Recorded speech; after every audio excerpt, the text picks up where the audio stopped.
served wine and beer on Wednesdays, and which I didn't drink wine or beer, but anyway, it was only $50 a night. But I can take her with me then. but after a month, that's $1,500. You know, for Yeah, they charge you for every time you take a bottle or a beer. no, it was free because I would go down sometime. I would actually be down working on stuff for work, and I got to know them really well because I was there for a month, and they cut it off one night because military guys. In a quarter mile, turn left onto Garrisonville Road. Silly. So it was something they did every week, but normally it wasn't an issue because people might come down and have a glass of wine and then go to bed. It wasn't like a party. It probably just got loud. It was just a nice hotel, you know. Yeah. They did. They started drinking and then started thinking about other things.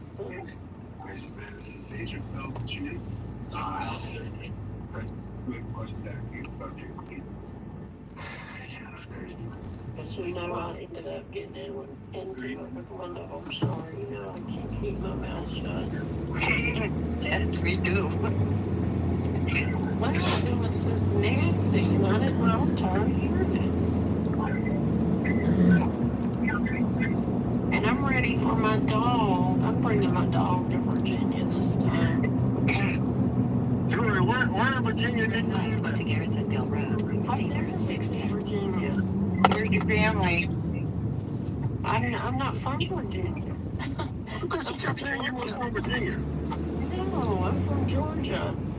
Yeah, but you said you have family in Virginia. I Continue for a half mile. Roanoke.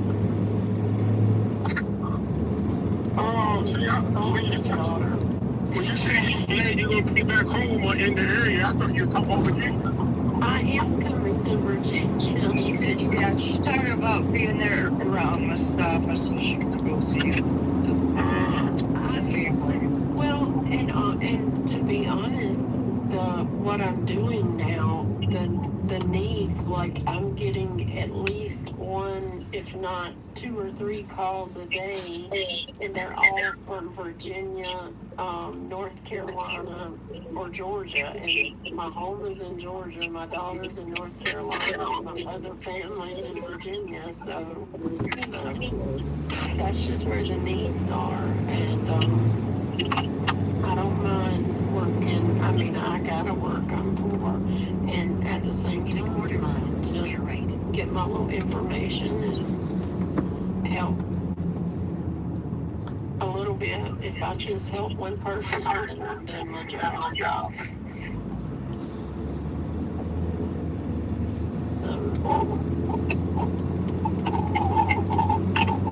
Right. The FBI is a job, but I need all age qualifications.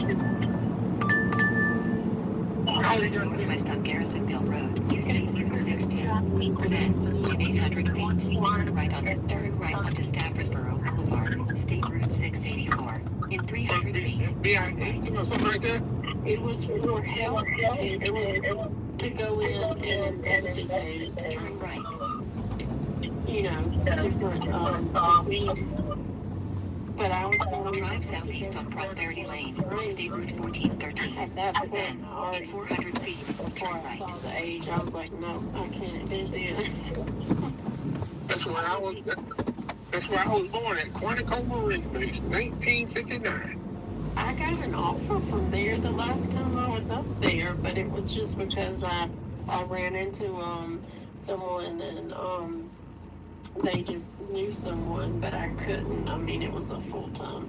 Matter of fact, that's where both of my parents are buried at the Marine Base. Oh, really? I went. I didn't get to see. I mean, I went by it, but I didn't get Turn to right. see Then it. Chipotle Mexican Grill will be on the left.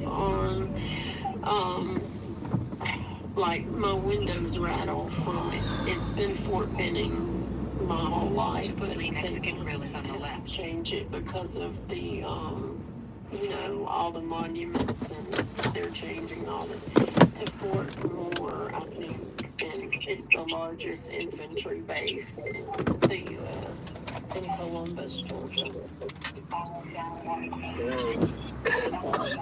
But no, I don't. I do have a, I mean,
not she was too scared to be a correctional officer.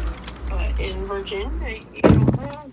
I'm used to like the real correctional officers, but at Prince William County, they don't have to be certified. My niece, she was a college, but she's not doing what she what the college was. She works for Drive northeast, then turn and left. she's in charge of security there.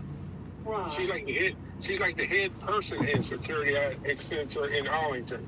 That's where my niece work at. I mean, that's where my niece is the head of security there. My niece works for Drive them southeast, for 5 years. then turn right. And my other niece, she's been there for about 12 years. And my little sister, she's been there for 20 years. Oh, wow. But that happens Turn a lot. right, then turn right onto Prosperity Lane. And they end up doing something different because it's like being an officer or a medic. Turn right onto Prosperity Lane, I State mean, Route 1413. 13. Then turn right onto Stafford Marketplace.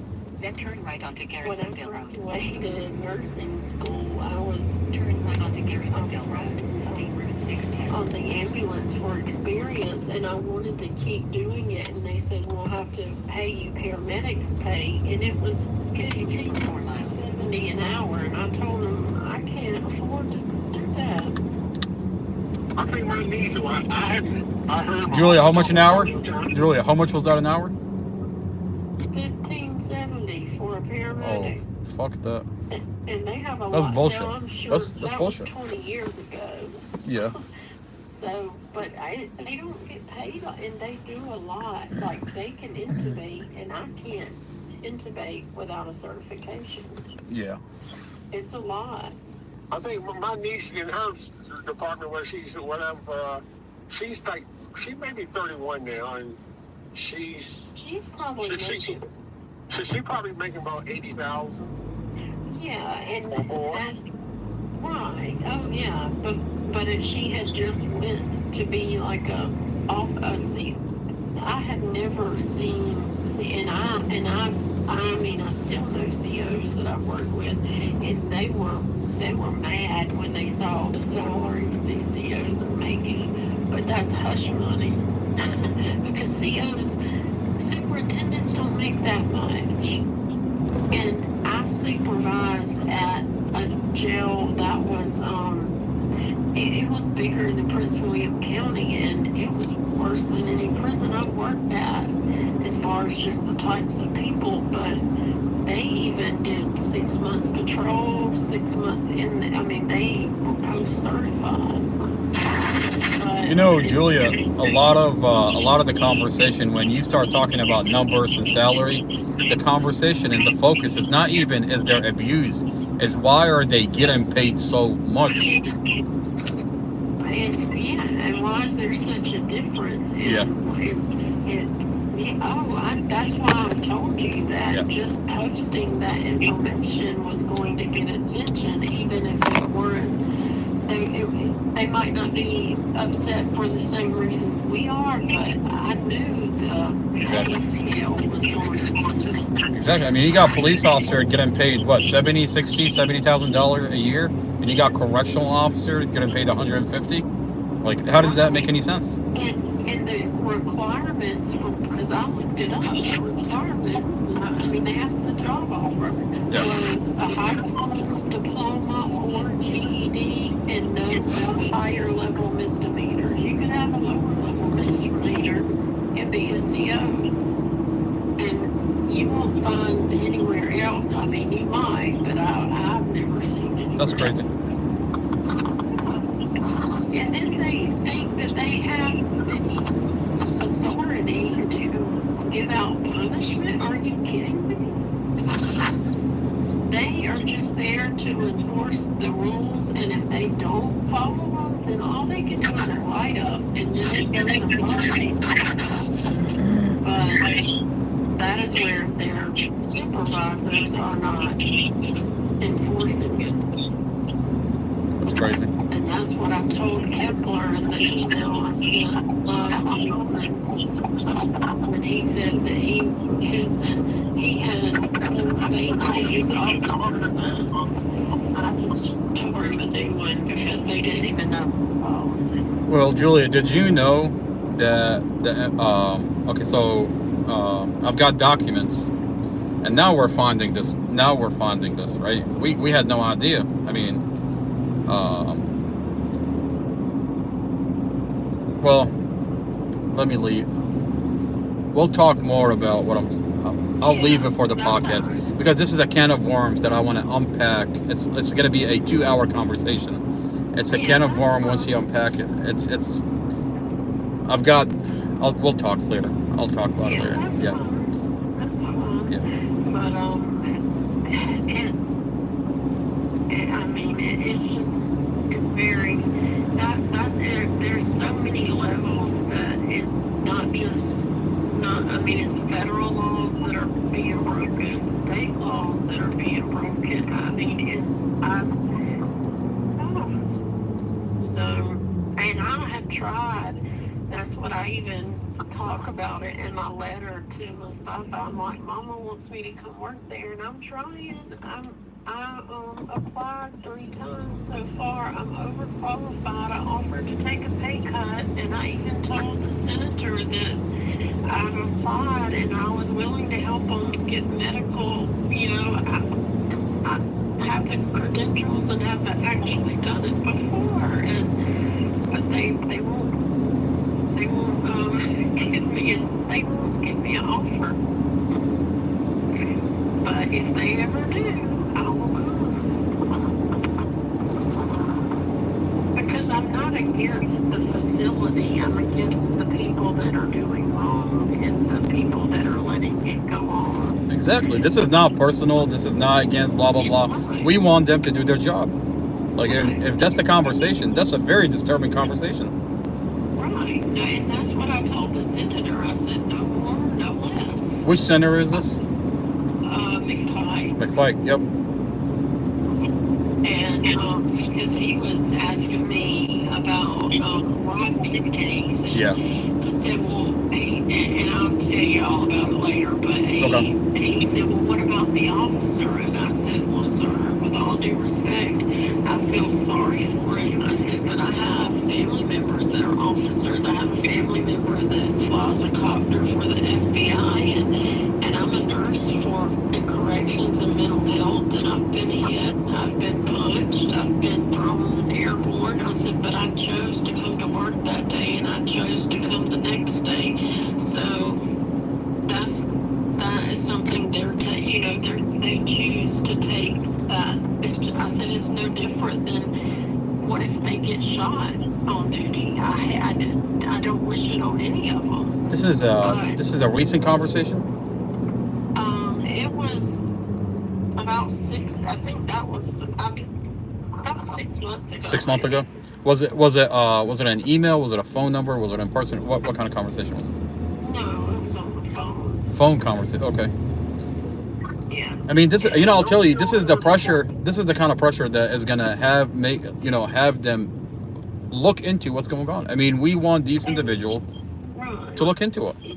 And I wasn't, although they didn't call me about the stuff, I brought it to their attention and Yeah. told them Yeah. exactly what happened, because it was after I had come and visited, and I told them, I said, they didn't have their own policies. They told me they weren't doing out-of-state visits because of COVID, and I had already made a visit 2 days before, and this is the lieutenant that's the supervisor on duty, and Yeah. if she doesn't know the policies and procedures, how can she hold anybody responsible?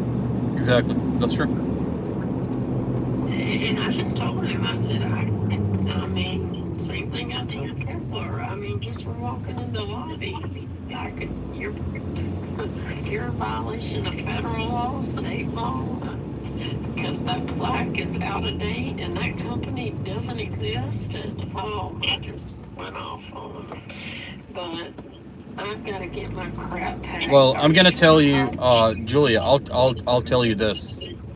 I've got documents that show that the FBI investigation was over in September when they told us that it was over in February. Now I've got documents that can prove that. So you're telling me that you've got FBI agents that are taking information from us, telling us that they're running an investigation, but they've officially closed the investigation in September of 2023, when in fact they told us they ran the investigation all the way to February? And that is a problem. And what about the fact that I know I personally filed more than one report, and I still have every report number. Yeah. And sitting in my, I didn't go back, but I think of it.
Well, just put a message on there or send me a message. Let me know tomorrow and I'll get on. Yeah, if I do a podcast, it's gonna be a late podcast, but I'll give you a heads up. I'll give everybody a heads up.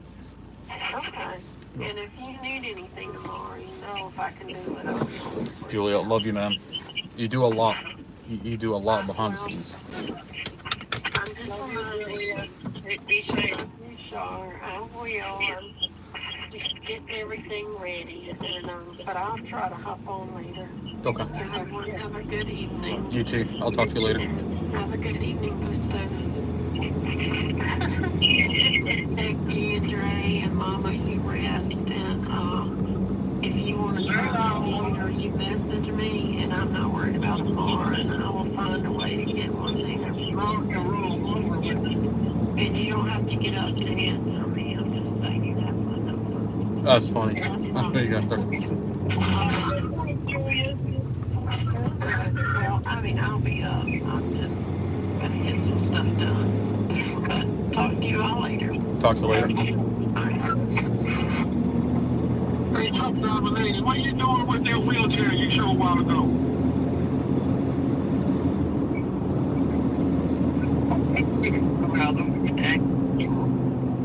What was that wheelchair you showed a while ago? It's for my mom. My mom uses it to, when we take her to the doctor, she uses it because she had a stroke in 2010.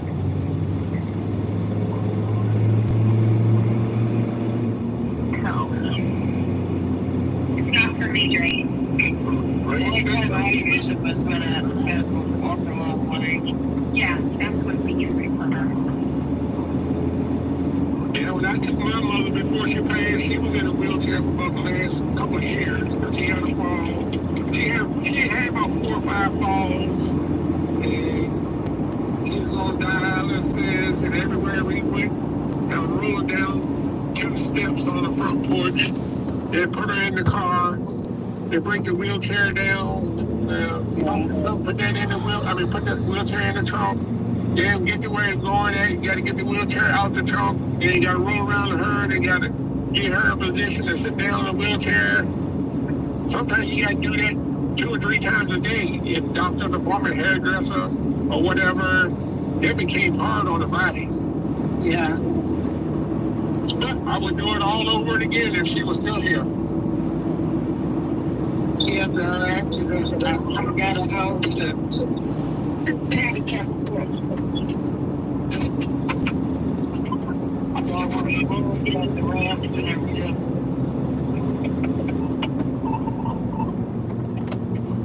Well, we only got 1 floor also, but it's just the 2 steps you got to roll down Yeah, when you get off the porch.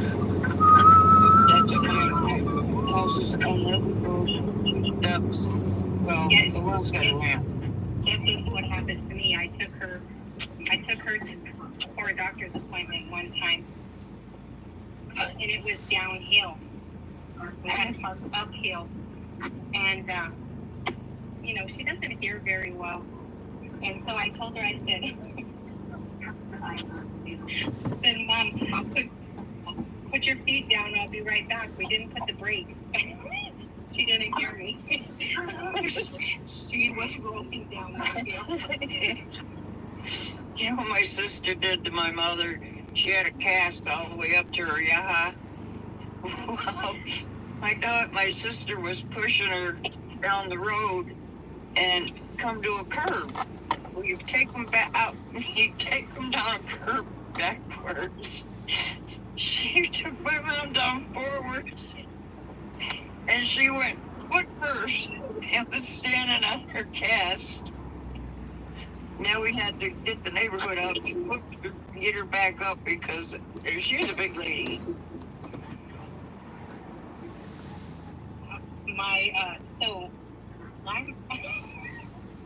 I'm on top of the hill and I've seen her roll down. So I'm like, there's no way I'm going to catch her. Did you let her roll? That's fucked up. And then, Boo says it's like it's happening. This is it? we're at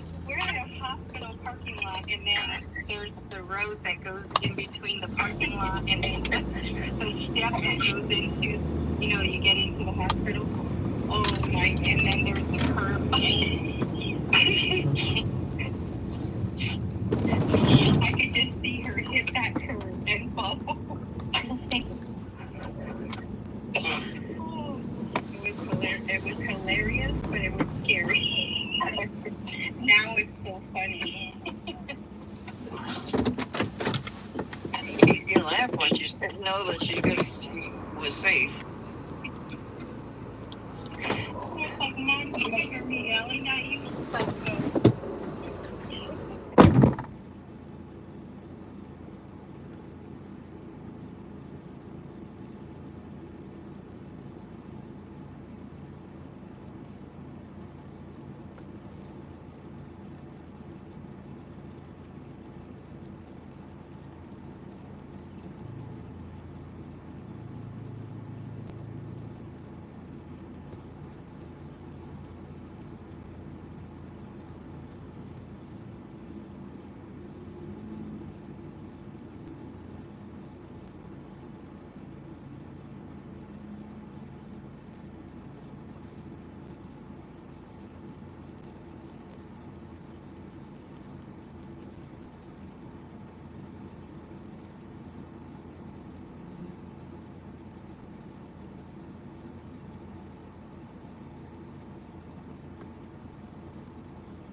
Personal associate manager. So she does security? Yep. Why don't you give you a job to work security with her? She's the head. I ain't never asked to do nothing like that. But then I had to go to Arlington every day. I mean, wouldn't that be nice? Hell no, I ain't driving no traffic. And for a person that drives for a living, you're worried about traffic. But I like to drive 5-10 miles around the way, not goddamn 50 miles in backed up traffic and going an hour to work. And that can't help with the weather and rain, snow, accidents. Yeah, no, I know what you mean. I know what you mean. Then, Yeah. drive southwest. Then, in 200 feet, turn right onto Garrisonville Traffic Road. be backed up for 15, 20 minutes. Yeah. I said, shit, I ain't putting up with this. I go back home. Yeah, I know what you mean. Make a left U-turn at Soaring Eagle Drive to stay on Garrisonville.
be honest with you, man, I have no idea. I've been just doing it.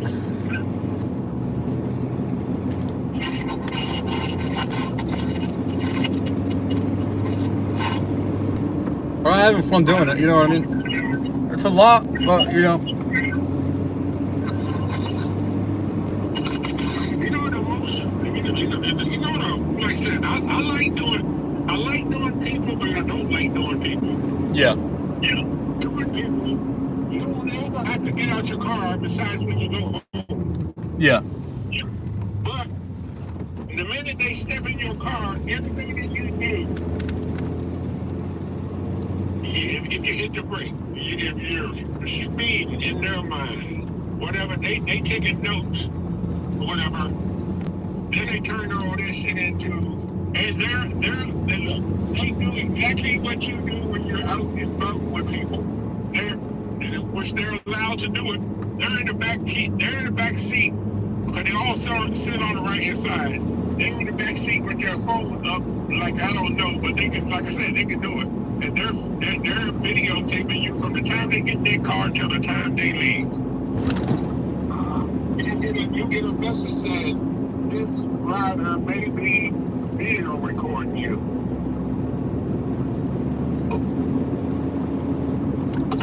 And all that is just proof that you were speeding, or you did this, or you was fooling with your radio station, or whatever.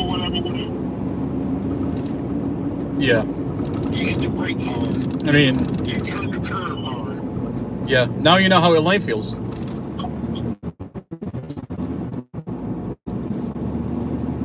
What's that?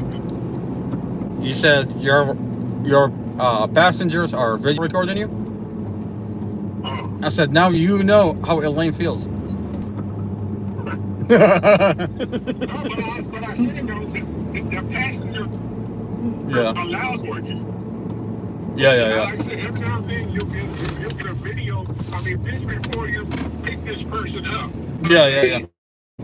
Passenger may be video recording it. Yeah.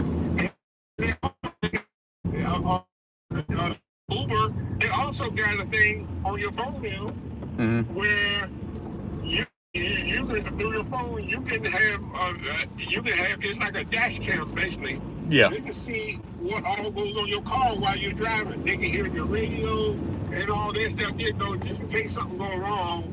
And they say, "Do you want to activate this?" I say, "Nope." Yeah.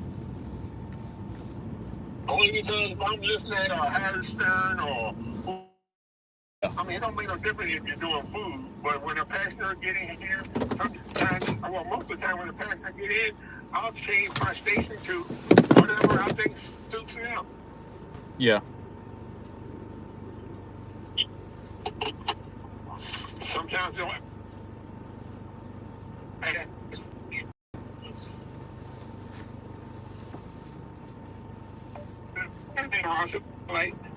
I was wondering how they get away with talking like that on the radio. I said, "Oh, there's not no." I said, "You can do that on Sirius Solid Radio." Yeah.